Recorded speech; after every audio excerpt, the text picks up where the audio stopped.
mengkaji selok belok rentak dari perkataan Al-Quran itu sendiri. Sebab Allah membawa ceritanya bukan dalam bahasa Ibrani, Allah membawa ceritanya bukan dalam bahasa Hebrew, Allah buat dalam bentuk bahasa Arab. Kenapa bahasa Arab? Rasulullah SAW bersabda, utitu jawami'ul kalam. Aku dianugerahkan Allah satu kelebihan, iaitu satu perkataan memerlukan banyak makna baru kita boleh faham perkataan tersebut dalam bahasa Arab. Artinya Rasulullah dikurniakan upaya untuk bercakap secara ringkas, tetapi maksud kalimat itu sangat mendalam dan kadang-kadang memerlukan huraian yang banyak. Fi'il mudhari' contoh di dalam Al-Quran, dalam bahasa Arab, ia mempunyai 15 istidlal. Bila Allah sebut fi'il mudhari', dia ada 15 benda yang kita kena pilih salah satu bagi memahami nas tersebut. Maf'ul mutlaq contohnya. So bahasa Arab, bahasa dipilih Allah, bahasa yang terbaik.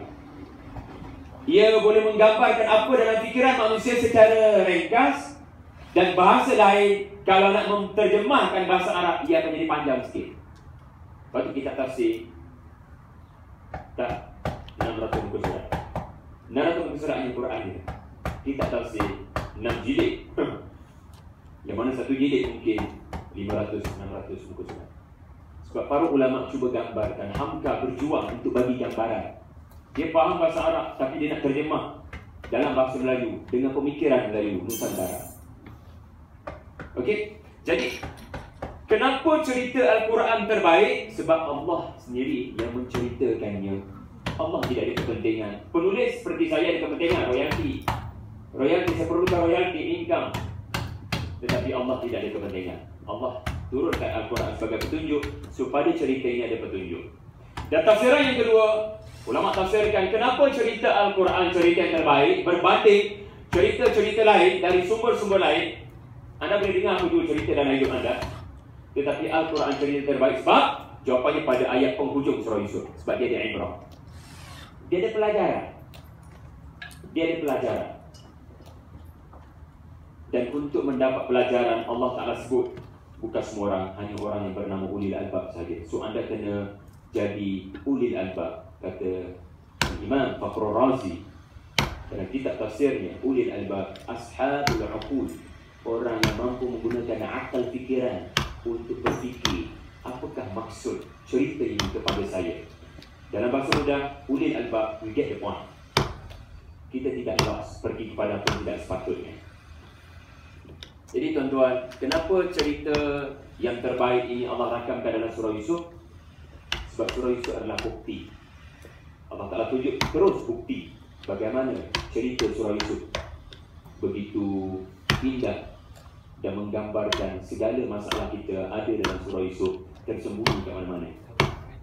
Anda sebagai seorang hamba Allah diuji, anda sebagai seorang adik-beradik yang diuji, anda sebagai seorang ayah yang diuji, anda sebagai seorang pekerja yang diuji, anda seorang majikan yang diuji, anda seorang suami isteri yang diuji, anda sebagai seorang politician yang diuji, semua dalam surah Yusuf.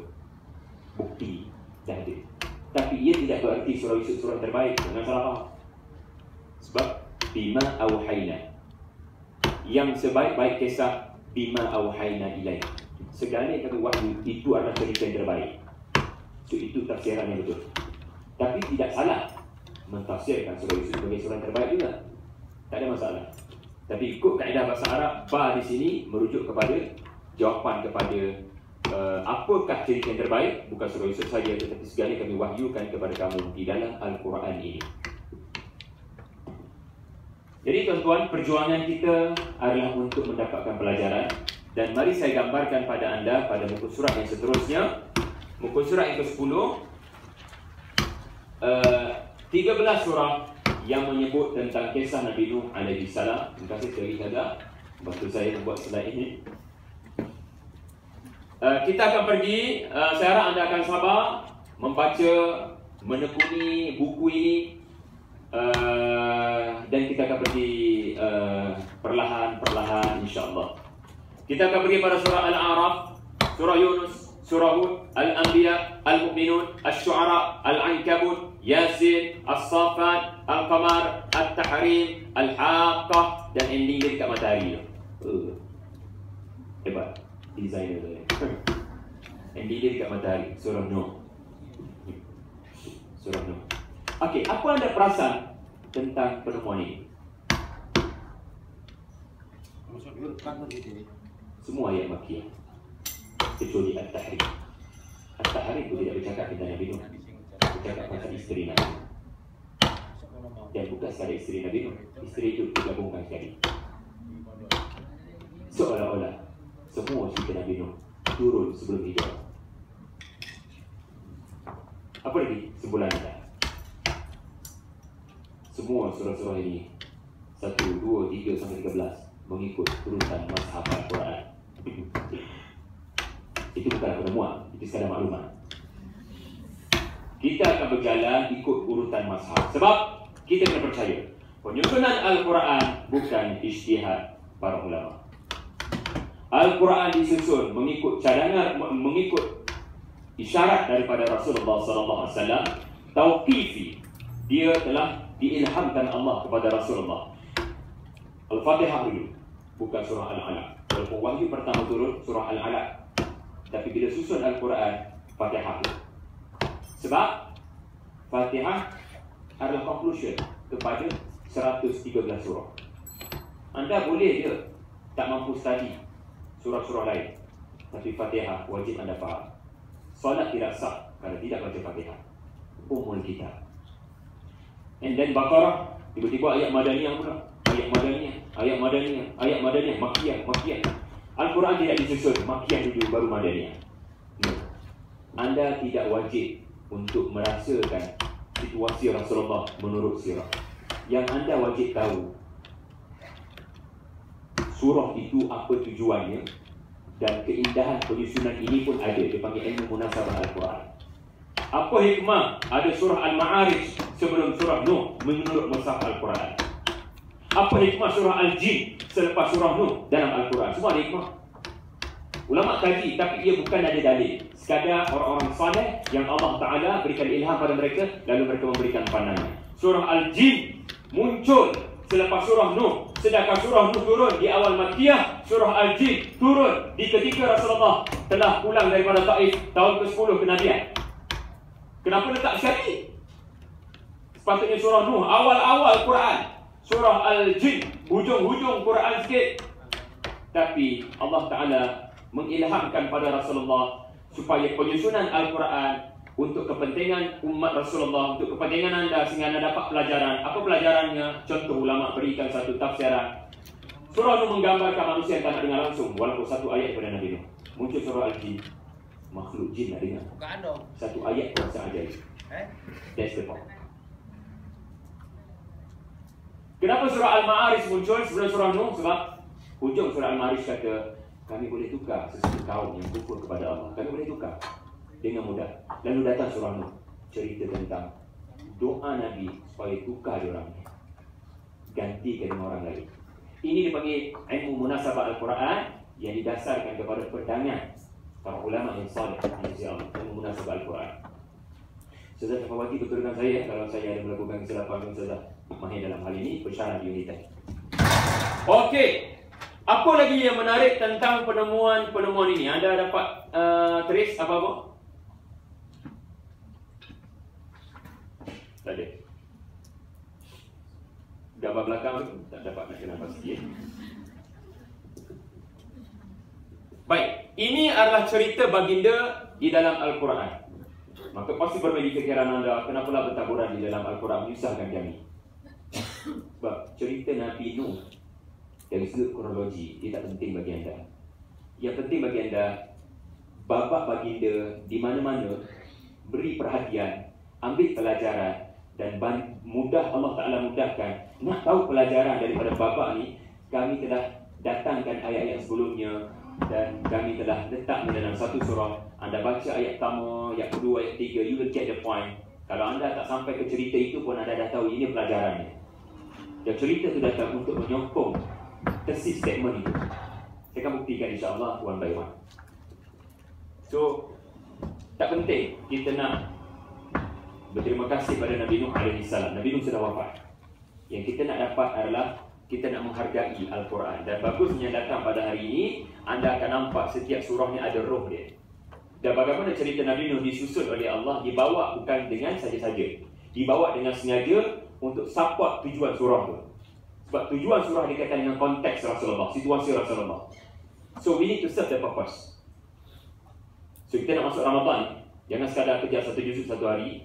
Kita kena tahu setiap surah ada batin, ada ruhul ma'ani, ada tujuan, ada konteksnya. Dan anda akan dapat pada hari ini at least 13 daripada 114 surah tersebut.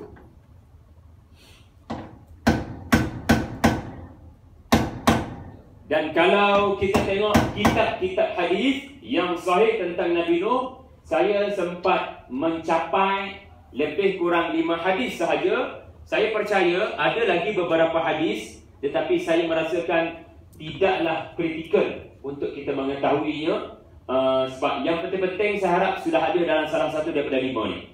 Dan anda akan nampak saya akan sebut dalam penerangan saya untuk menguatkan tafsiran Al-Quran yang saya akan sampaikan. Anda akan tahu tentang peristiwa Nabi Nuh di Padang Mahsyar. Hadis syafaat kita akan pergi nanti dalam surah Nuh pukul 4, pukul 3 lagi anda akan pergi pada surah Nuh, surah terakhir sekali. Di situ ada doa Nabi Nuh supaya dihancurkan orang kafir. Dan itulah doa yang telah dimustajabkan Allah. Dan dia pada Mahsyar Nabi Nuh rasa salah dengan doa itu. Kita akan tahu.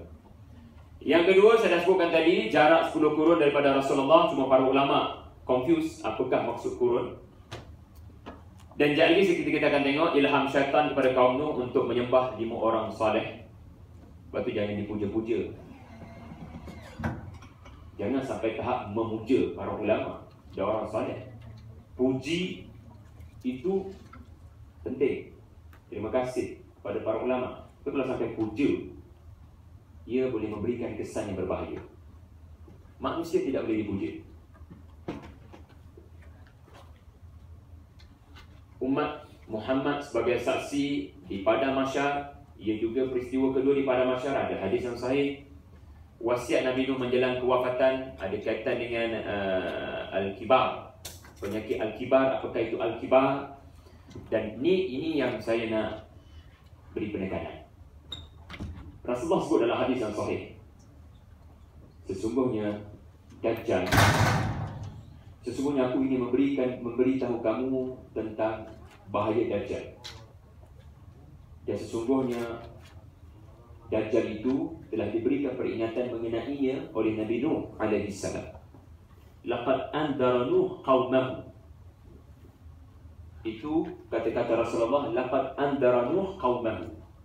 Nabi beritahu Dajjal sudah muncul begitu lama.